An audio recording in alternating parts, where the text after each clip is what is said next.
আলহাকুমুত তাকাসুর, অধিক প্রাচুর্যের প্রতিযোগিতা তোমাদেরকে গাফেল করে রেখেছে, আল্লাহ থেকে বিমুখ করে রেখেছে।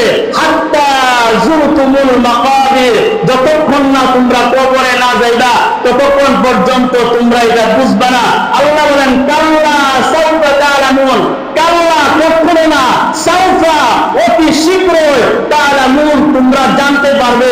আল্লাহ আবার বললেন সুম্মা, আবার শোনো, কাল্লা কখনো নয়, সাউফা অতি শীঘ্রই, তা'লামুন তোমরা জানতে পারবে। আল্লাহু আকবার বলেন সুম্মা কাল্লা সাউফা তা'লামুন, তোমরা অতি শীঘ্রই, কিন্তু আবার বলতেছি তোমরা অতি শীঘ্রই আবার তোমরা জানতে পারবে।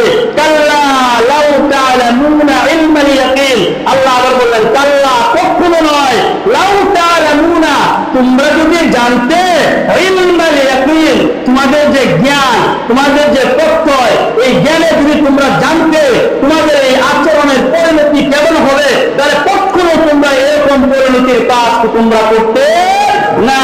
আল্লাহ বলেন লাতারাবুন্নাল জাহিম, আর তোমাদেরকে অবশ্যই জাহান্নাম দেখানো হবে। তোমাদেরকে কি দেখানো হবে?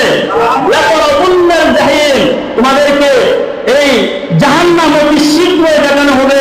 সুম্মা, আল্লাহ বলেন আবার শোনো, লাতারাবুন্নাহা আইনাল ইয়াকিন, অবশ্যই অবশ্যই তোমরা তোমাদের জাহান্নামকে নিজ চোখে, পরোক্ষভাবে নিজ চোখে তোমরা তোমাদের জাহান্নাম দেখবে। নাউযুবিল্লাহ বলেন। সুম্মা, তারপর আল্লাহ তাআলা বলেন লাতুসআলুন্না, তোমাদেরকে জিজ্ঞাসা করা হবে ইয়াউমা ইযিন, সেই দিন, আনিন নাঈম, নিয়ামত সম্পর্কে। সুবহানাল্লাহ বলেন। তোমরা যা করছো এ সম্পর্কে আমি আল্লাহ তাআলা কি কি নিয়ামত তোমাদেরকে দিলাম, এই নিয়ামতের শুকরিয়া কি তুমি আদায় করছো কিনা, এ সম্পর্কে তোমাদেরকে কি করা হবে, এ সম্পর্কে তোমাদেরকে জিজ্ঞাসিত করা হবে।